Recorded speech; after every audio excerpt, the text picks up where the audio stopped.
حق تعالیٰ کب یاد کریں گے؟ جب تم یاد کرو گے اسے. فاذکرونی اذکرکم، تم میری یاد کرو میں تمہاری یاد کروں.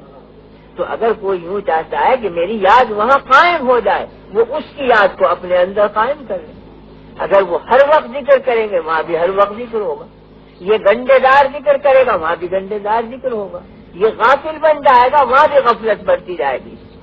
وَلَا تَكُونُوا كَالَّذِينَ نَسُوا اللَّهَ فَأَنسَاهُمْ أَنفُسَهُمْ أُولَٰئِكَ هُمُ الْفَاسِقُونَ. تم ایسے مت بنو کہ اللہ کو بھلا دو تو تم اپنے نفس کو بھلا دو گے، اللہ بھی تمہیں بھلا دے. قرآن کریم میں فرمایا گیا کہ جو لوگ قرآن یاد کر کے اسے بھول جائیں گے تو قیامت کے دن حق تعالی نابینا اٹھائیں گے اس بندے کو. وہ کہے گا کہ رب لما حشرتنی اعمی وقد كنت بصیرا، اے اللہ مجھے اندھا کیوں اٹھا، میں تو بینا تھا دنیا میں تو دیکھنے والا تھا. قال كذلك اتتك آیاتنا فنسیتها فكذلك اليوم تنسى. ہم نے اپنی آیتیں تیرے سینے میں ڈالی تھی، تو نے انہیں بھلا دیا، ہم نے تجھے بھلا دیا. تو اگر یہ نسیان کا برتاؤ کرے گا ادھر سے بھی نسیان ہو جائے گا، یہ ذکر کا برتاؤ کرے گا ادھر سے بھی ذکر ہو جائے گا. فرما حق تعالی نے حدیث قدسی ہے کہ اے بندے تو اپنی تندرستی کے زمانے میں مجھے یاد رکھ تاکہ تیری بیماری کے زمانے میں میں تجھے یاد رکھوں. تو اپنی تونگری کے زمانے میں مجھے یاد رکھ تاکہ تیری مفلسی کے زمانے میں میں تجھے یاد رکھوں. تو صحت کے زمانے میں مجھے یاد رکھ تاکہ بیماری کے وقت میں تجھے یاد رکھوں جب کوئی تیرا یاد کرنے والا نہیں ہوگا. تو اپنی دنیا میں مجھے یاد رکھ تاکہ تیری قبر میں میں تجھے یاد رکھوں. جو یہاں یاد کرے گا وہ یاد وہاں کام دے گی، جو نہ بھول جائے گا تو وہاں بھی وہ قسم کرسی کے عالم میں ہوگا. اس لیے ذکر اللہ نہ صرف کائنات کی روح ہے بلکہ انسان کی بھی روح ہے، انسان کی روح کی روح ہے. اگر ذکر منقطع ہو جائے تو روح پر مردنی چھا جاتی ہے. اگر احساس ہو، فرق یہ ہے کہ سیاہ کپڑے پر ہزاروں دھبے ڈال دو احساس نہیں ہوگا کہ اس پہ دھبا ہے اس لیے کہ خود رنگی سیاہ، اور سفید کپڑے پر ذرا سا دھبا لگا دو تو نمایاں ہوگا، محسوس ہوگا. جن کے قلوب میں غفلت رہ چکی ہے ان میں اگر 10 غفلتیں بڑھ جائیں احساس نہیں ہوگا کیونکہ غفلتوں میں رنگا ہوا ہے دل. لیکن یاد کرنے والا اگر منٹ پر غافل ہو اسے احساس ہوگا کہ کیا چیز چھن گئی میرے اندر سے. تو احساس پیدا کرنا چاہیے ذکر اللہ کا. زندگی یہی ہے، فرق انفرادی زندگی بھی اسی میں ہے، اجتماعی زندگی بھی اسی میں. زندگی نام ہے فی الحقیقت شیرازہ بندی کا، موت نام ہے شیرازہ بکھر جانے. یہ بدن آگ پانی ہوا مٹی جمع شدہ موجود ہے، کہا جائے گا زندہ ہے. قبر میں جا کے ریزہ ریزہ ہو کے اجزا بکھر جائیں گے، کہا جائے گا کہ موت آ گئی. تو ذکر اللہ روح کو بدن سے ملائے رکھتا ہے اور بدن کے اجزاء کو جمع رکھتا ہے. تو ذکر اللہ روح ہے انسان کی، زندگی ہے انسان کی. یہ نہ ہو تو آدمی کی زندگی ختم. اس واسطے میں نے یہ حدیث پڑھی تھی اور مقصد یہ نہیں تھا کہ کوئی لمبی تقریر کی جائے. مقصد اس حدیث کی تشریح اور اس کا ترجمہ تھا کہ اس کی عادت ڈالی جائے ذکر اللہ کی. اور اس کے 3 طریقے ہیں. سب سے پہلا طریقہ جو اصل اور بنیادی ہے وہ تو فرائض کی ادائیگی ہے. سب سے بڑا ذکر اللہ کے فرائض. نماز ہے، فرمایا گیا اقم الصلاۃ لذکری، نماز قائم کرو میری یاد کے لیے. تو نماز ذکر اللہ ہے، یاد حق. حج کے بارے میں جگہ جگہ فرمایا گیا فَإِذَا أَفَضْتُم مِّنْ عَرَفَاتٍ فاذكروا الله عند المشعر الحرام واذكروه كما هداكم وإن كنتم من قبله لمن الضالين ثم أفيضوا من حيث أفاض الناس واستغفروا الله. حج کے ایک ایک رکن پر کہیں ذکر اللہ، کہیں استغفار، کہیں توبہ، کہیں یاد حق. تو حج کا مقصد بھی ذکر ہے. اقم الصلاۃ لذکری، نماز کا مقصد بھی ذکر ہے. زکوٰۃ اور صدقات کا مقصد بھی فی الحقیقت ذکر ہے. فرمایا کہ لن ینال اللہ لحومها ولا دماؤها ولکن ینالہ التقوی منکم. قربانیاں تم کرتے ہو، یہ گوشت اللہ تک نہیں پہنچتا بلکہ وہ تقوی اور وہ ذکر اور یاد حق پہنچتی ہے جو قربانی کے وقت تم نام لیتے ہو اور نیت کرتے ہو قلب میں، وہ چیز جاتی ہے اللہ تک. یہ اس کی علامت ہے. تو بہرحال قربانی ہو، زکوٰۃ ہو، نماز ہو، حج ہو، یہ سب ان کی روح ذکر اللہ بتلائی گئی ہے۔ تو ذکر کرنے کا بنیادی طریق تو فرائض شریعہ کی ادائیگی، یہ تو اصل ذکر ہے۔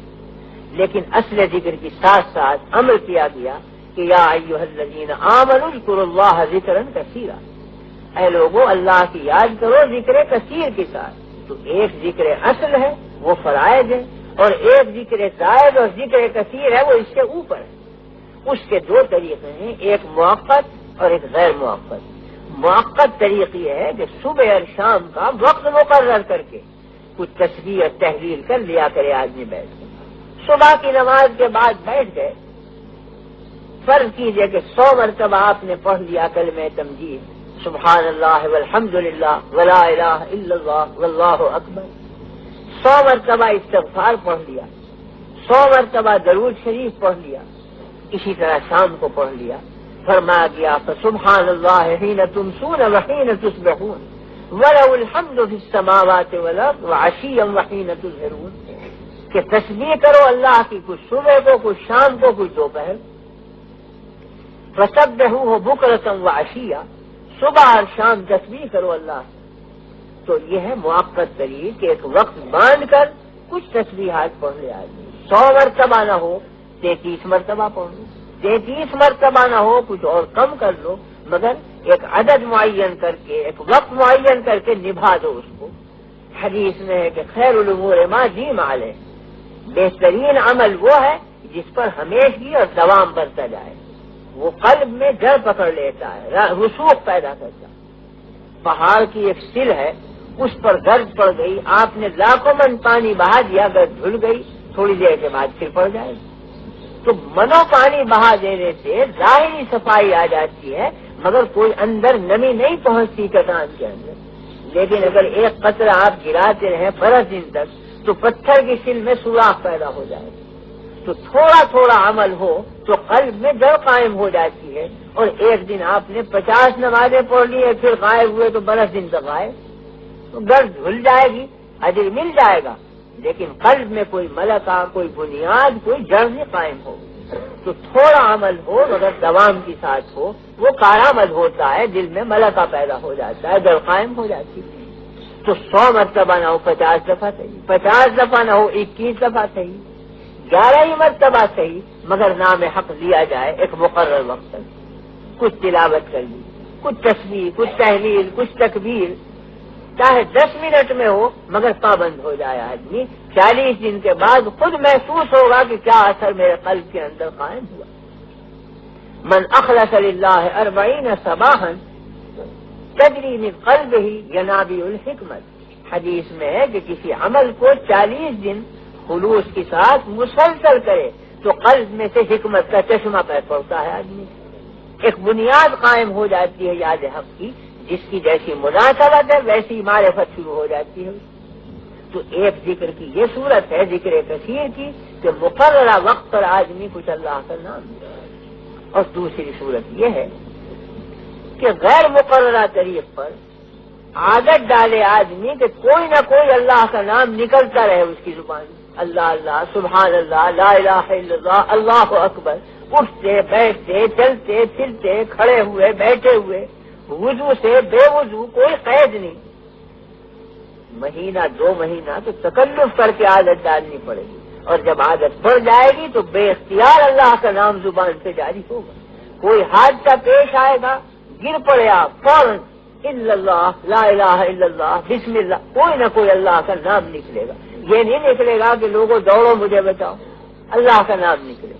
تو ابتداً تکلف کرنا پڑے گا، جب عادت پڑ جائے گی تو پھر خود بخود بے ارادے بھی ذکر حق شروع ہو جائے گا زبان کے اوپر، اور اس کا نتیجہ یہ ہوگا کہ مرتے وقت بھی بلا ارادہ اللہ کا ذکر زبان پہ جاری ہوگا، خاتمہ ایمان پر ہوگا۔ حدیث میں فرمایا گیا ہے کہ تحشرون کما تموتون وتموتون کما تحیون، تمہارا حشر اس حالت پر ہوگا جس حالت پر موت آئی، اور موت اس حالت پر آئے گی جس حالت پر زندگی گزاری۔ اگر زندگی گزاری ہے اللہ کے نام کی مشق پر، موت کے وقت یقیناً اللہ کا نام زبان پر جاری ہو۔